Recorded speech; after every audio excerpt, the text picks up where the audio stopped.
بسم اللہ الرحمن الرحیم۔ معزز سامعین، ابھی ہم حضور اکرم صلی اللہ علیہ وآلہ وسلم کے خاندان کے بارے میں بات کرتے ہیں۔ آپ صلی اللہ علیہ وآلہ وسلم کا خاندان آپ کے پردادا ہاشم کی نسبت سے ہاشمی کہلاتا تھا۔ ان کو قصا کے مناسب میں سے حاجیوں کی میزبانی کا منصب حاصل ہوا، جو ان کے بعد ان کے بھائی مطلب کی طرف منتقل ہو گیا۔ مطلب کے بعد پھر ہاشم کی اولاد کو یہ منصب حاصل ہوا اور اسلام کی آمد تک انہی کے ہاتھ میں رہا۔ ہاشم اپنے زمانے کے سب سے عظیم انسان شمار ہوتے تھے۔ انہیں وادی بطحا کا سردار کہا جاتا تھا۔ وہ روٹی توڑ کر گوشت اور شوربے میں بھگوتے اور لوگوں کے کھانے کے لیے چھوڑ دیتے تھے۔ چونکہ عربی میں اس طرح کسی چیز کے توڑنے کو خشم اور توڑنے والے کو خاشم کہتے ہیں، اس لیے ان کا نام ہاشم پڑ گیا، ورنہ ان کا اصل نام عمرو تھا۔ قریش تجارت پیشہ تھے۔ ہاشم نے ان کے لیے جاڑے میں یمن اور گرمی میں شام کا تجارتی سفر منظم کیا اور اس کے لیے دونوں ملکوں کے ذمہ داروں سے ضمانتیں حاصل کیں۔ اس سفر کا ذکر قرآن مجید کی سورہ قریش میں اللہ تعالیٰ کے ایک بہت بڑے احسان کے طور پر کیا گیا ہے۔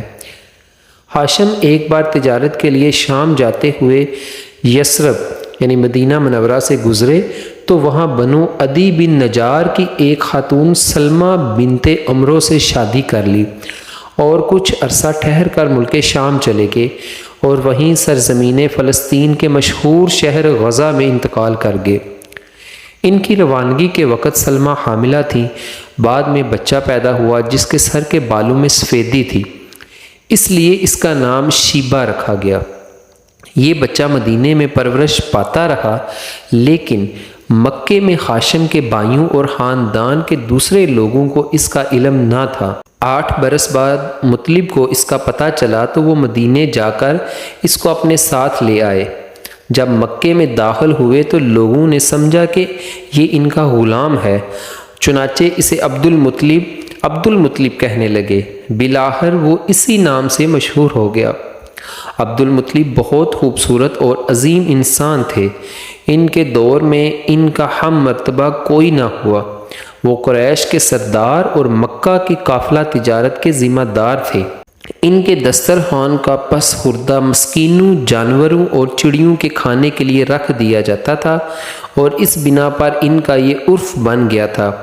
زمین پر انسانوں اور پہاڑ کی چوٹیوں پر وحشی جانوروں اور چڑیوں کو کھلانے والا۔ انہیں زمزم کا کنواں کھودنے کا شرف بھی حاصل ہوا۔ اس کنویں کو بنو جرہم نے مکے سے جلا وطن ہوتے ہوئے ختم کر دیا تھا۔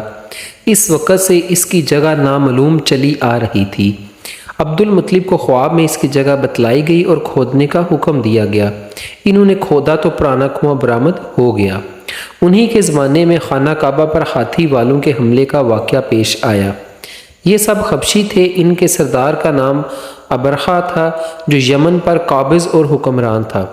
وہ خانہ کعبہ ڈھانے کے لیے 60,000 کا لشکر جرار لے کر آیا، لیکن جب مکے کے مشرق میں مزدلفہ اور منع کے درمیان وادی محسر میں پہنچا اور مکے پر حملہ آور ہونے کے لیے تیار ہو گیا تو اللہ تعالیٰ نے اس کے لشکر پر چڑیوں کا جھنڈ بھیج دیا، جنہوں نے اس پر ٹھیکڑی جیسے پتھر برسا دیے اور وہ کھائے ہوئے بس کی طرح ہو گیا۔ یہ واقعہ آپ کی پیدائش سے 50 یا 55 دن پہلے پیش آیا۔